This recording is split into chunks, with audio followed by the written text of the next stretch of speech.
Naam, on the microphone is Sogela Official Rosdy. Ukinita hivyo inakuwa ina bamba ile kinoma noma, na niko kupitia Biomedia pekee ambapo tutaweza kukutana na mimi katika moja na mbili kukuhabarisha nini ambacho kimeweza kumake headline. Mimi niko na mwanadada Johari ambaye anatoboa siri na kuweka wazi sababu ya kuvunjika mahusiano yake na Ray Kigosi. Bana, mashabiki wabaki midomo wazi.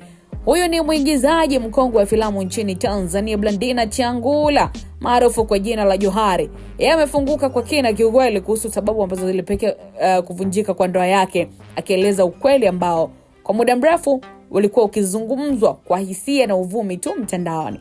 Bana, ni kupitia mahojiano ya hivi karibuni Johari aliamua kuweka wazi bila kuficha chochote, akionyesha ukomavu na ujasiri wa kukiri mapungufu yake mwenyewe. Johari alikiri kuwa aliwahi kuwa kwenye uhusiano wa dhati kabisa ambao ulikwenda mbali hadi kufikia hatua ya kufunga ndoa na kufungua kampuni, pia kutengeneza filamu pamoja na aliyekuwa mwenza wake. Hii inaonyesha kuwa mahusiano yao hayakuwa ya kawaida, bali yalikuwa mwelekeo na kujenga maisha pamoja kitaaluma pamoja na kibinafsi pia. Lakini licha ya mipango hiyo mikubwa kabisa, mambo hayakuishia kama ambavyo Blandina ama Johari alitarajia. Katika maelezo yake, mwanadada huyu alisema wazi kuwa anahisi chanzo kikubwa cha kuvunjika kwa uhusiano huo kilikuwa ni yeye kutokuwa tayari kwa uzito wa mahusiano hayo, na alikiri kuwa hakuwa serious kama ilivyotakiwa katika hatua waliokuwa wamefikia. Kauli hiyo imewashangaza wengi kiukweli, lakini pia imewavutia kutokana na ukweli na uwazi wake. So si rahisi kwa mtu maarufu kukubali hadharani kwamba yeye ndiye aliyekuwa sehemu ya tatizo.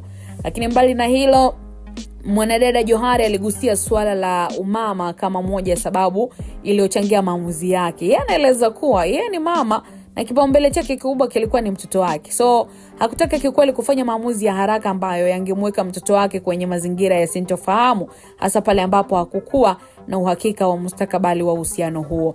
Na Johari alisitiza kuwa mtoto wake ana baba yake mzazi, hivyo hakuhisi kuna haja ya kumtambulisha mwanae baba mwingine katika nafasi ambayo haikuwa ya uhakika wa kudumu. Kauli hii imepokelewa kwa mitazamo tofauti. Wako ambao walimpongeza kwa kulinda maslahi ya mtoto wake, wakisema kuwa alionyesha busara na upendo wa kweli wa mama. Wengine wameona kuwa labda mawasiliano bora zaidi yangesaidia kuokoa uhusiano huo. Lakini hata hivyo, ukweli unabaki kuwa kila mtu ana safari yake ya maisha na maamuzi yake binafsi. Na katika jamii ya sasa hivi, watu maarufu mara nyingi kukumbana na pressure kubwa kutoka kwa mashabiki na mitandao ya kijamii. Kila hatua yao huchambuliwa na kutafsiriwa kwa namna tofauti. Lakini Johari, kwa kuamua kuzungumza wazi, ameonyesha kuwa ni bora kusema ukweli kuliko kuacha uvumi uendelee kutawala. Hatua yake pia inaweza kuwa fundisho kwa wengine kwamba uwazi na uwajibikaji ni sehemu ya kukua kiakili na kihisia.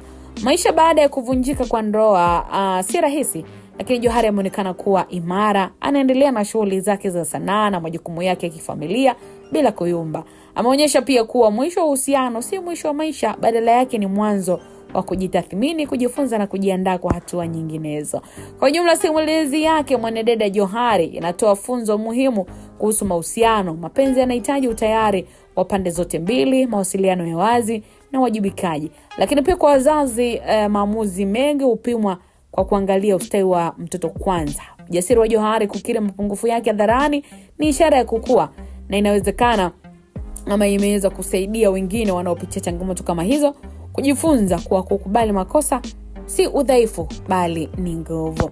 Na makala yake na tamatisho mtazamaji kama ifuatavyo. Ukiwa na maoni yote kuendelea kuzungumza naye moja kwa moja kupitia Biomedia, utaweza kuandika, wakati mwingine tutayaangazia. Call me Official Rosdy, till next time.